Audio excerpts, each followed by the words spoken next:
दोस्तों, आज इस वीडियो में हम बात करेंगे जोशी मठ की, जो कि वहां पर मौजूद घरों में आई दरारों के कारण सुर्खियों में बना हुआ है, जिसकी वजह से वहां के हजारों लोग डर के माहौल में अपना जीवन गुजार रहे हैं और अपने घरों को खाली करके दूसरे स्थान पर कूच करने के लिए मजबूर हो गए हैं।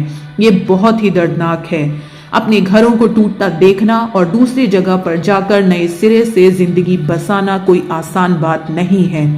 सबसे पहले बात करते हैं जोशी मठ के इतिहास और उसकी महत्वता के बारे में। जोशी मठ उत्तराखंड के चमोली जिले में मौजूद एक हिल स्टेशन है और इसके साथ साथ ये पूरा एरिया एक तीर्थ स्थल भी है।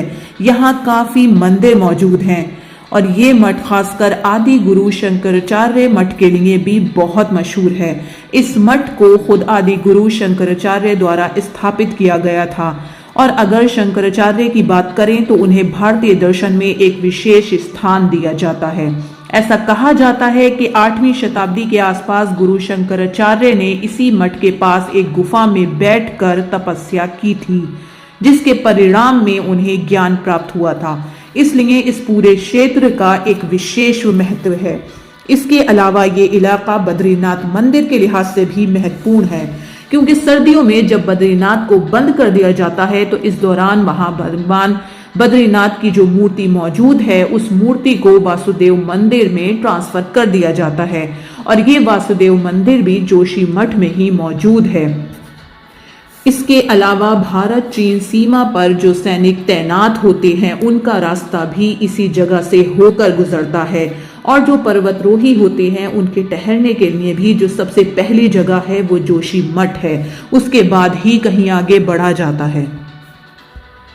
यहाँ आई दरारों के बाद राहत बचाव कार्य जारी है और हेल्पलाइन नंबर भी जारी कर दिया गया है। इसके अलावा लोग मशाल लेकर अपना उत्साह जाहिर करने के लिए सड़कों पर उतर आए थे और उसके बाद प्रशासन अलर्ट हुआ और वहां पर हर तरह की कंस्ट्रक्शन एक्टिविटीज को रोक दिया गया और वहां के लोगों को सुरक्षित स्थानों पर लेकर जाया जा रहा है। और इसरो ने जो इमेजेस रिलीज की हैं उनसे पता चलता है कि जोशी मठ 12 दिन में 5.4 सेंटीमीटर धंस चुका है। लेकिन अब सवाल ये उठता है कि जोशी मठ पर यह संकट आया कैसे, इसका कारण क्या है? इस संकट के पैदा होने में जो मुख्य कारण है वो है ज्योग्राफिक सिचुएशन।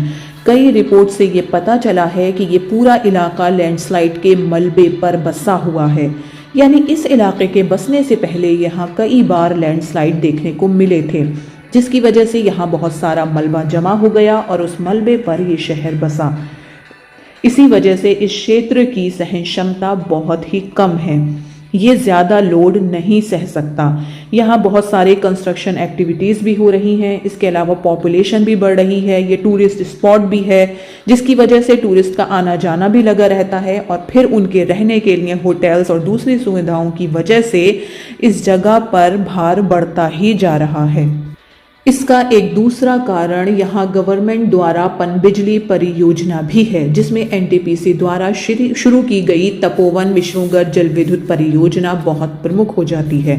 इसके अलावा यहाँ NH7 भी मौजूद है और पिछले कुछ समय में सरकार द्वारा इस हाईवे के विस्तार के लिए कई प्रोजेक्ट शुरू किए गए हैं। यानी कुल मिलाकर इस इलाके में बहुत सारी कंस्ट्रक्शन एक्टिविटीज देखने को मिल रही हैं और भारत सरकार ने इस इलाके को 4 धाम परियोजना का भी हिस्सा बनाया है।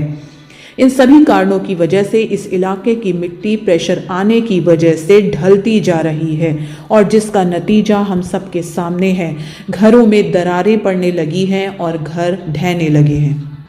फ्रेंड्स, ऐसे ही यूजफुल इंफॉर्मेशन के लिए हमारे चैनल को सब्सक्राइब करें, लाइक करें और अपने दोस्तों के साथ भी शेयर करें। Thanks a lot.